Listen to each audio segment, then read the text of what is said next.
You may check somebody's breath and declare them dead, but they can still feel sensations. There's a whole school of Udaan in China, where you might have seen those movies where they have mastery over Udana, where they can float around a little bit. There are yogic practices to activate this. If jnana recedes, even when you're alive, body will begin to rot. There are certain types of snake venoms which can do this. This is the reason why in this culture you have rituals running up to 14 days.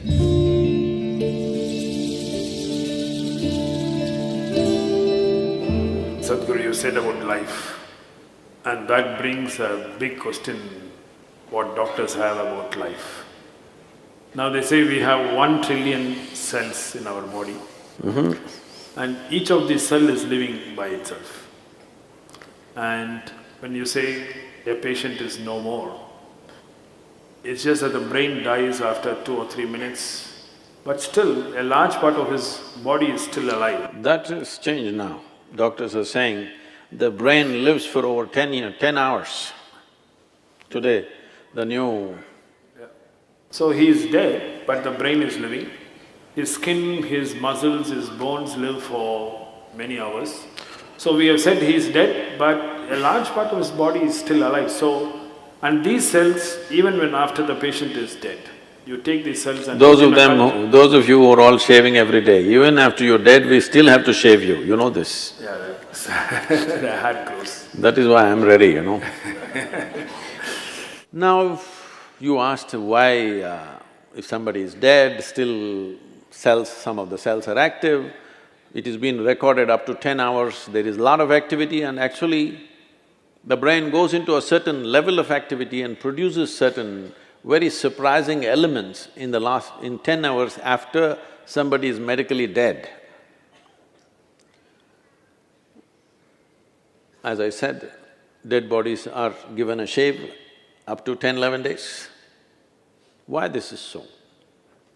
What we're calling as life physically is a mechanism on many different levels. There is hardware and there is software. You are core of hardware, bones. The software is equally important. Otherwise, how would a cell know that it's a human cell, that it is not a pig cell or a tree cell or something else? How does it know? Because there is an entire software, there is memory, evolutionary memory, genetic memory, karmic memory, there are varieties of memories imposed on every cell in the system so that it never gets confused. If you eat dog food for 3 days, you will not become a dog, isn't it? Because the memory is entrenched in this. So there is a whole software. The software package is actually bigger than the hardware, much bigger. And it is energized by what we are considering as a life force. In yoga, we call this prana. It manifests itself in 5 basic dimensions. There are other forms to it, which gets too complicated. 5 basic forms. These are called pranavayu, samanavayu, apanavayu, udanavayu and vyana. These have different functions. Prana is related to breath, respiratory action and thought process. If the pranavayu depletes, your respiratory action will go away. So immediately doctor checks and says, he's dead. They'll try to pump their chest. If it doesn't come back, he's dead. Respiration and your pulmonary action are very directly connected. Once respiration stops, that process will naturally come to an end. So pranavayu is gone. It's not like one after another they will go. They will go at the same time, but one goes means this is gone. If samanavayu goes, this is in charge of generating heat in the system. So once samanavayu starts receding, the body starts getting cold and it also starts becoming stiff.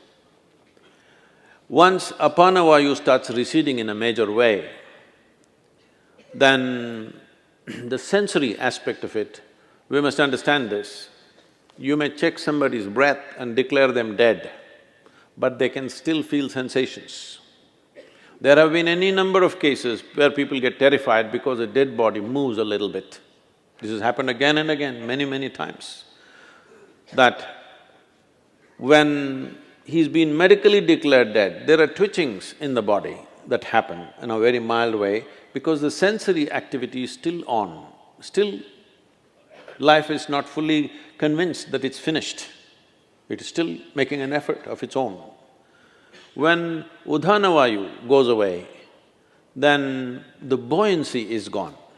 When I say buoyancy, see, you may weigh 70 or 80 or whatever number of… I'm sorry, maybe you weigh 50 or 55 kilograms, whatever is your weight, you don't… let's say you're very happy and alive right now, you don't feel 50 kilograms on you, isn't it? Hello? It is there. If you stand on the scale, it is there. But when you walk, it is not there, simply because this udhana creates a buoyancy. It makes you less available to gravity. There are yogic practices to activate this.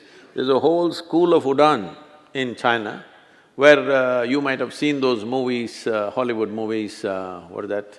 Crouching Tiger, something. What? Yes.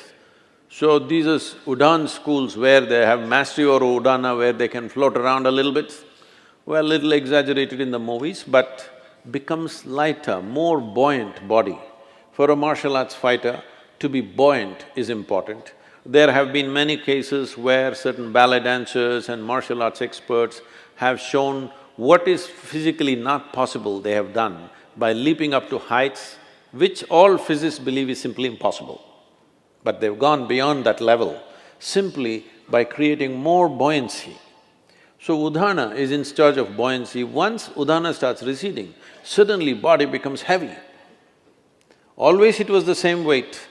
Weight does not increase, but you can feel the weight much more simply because udhana is gone. This doctors may know, maybe doctors don't do it, the people who work in the hospitals may know, carrying a live person and a dead person, there's a big difference. Simply because udhana is gone, there's no buoyancy.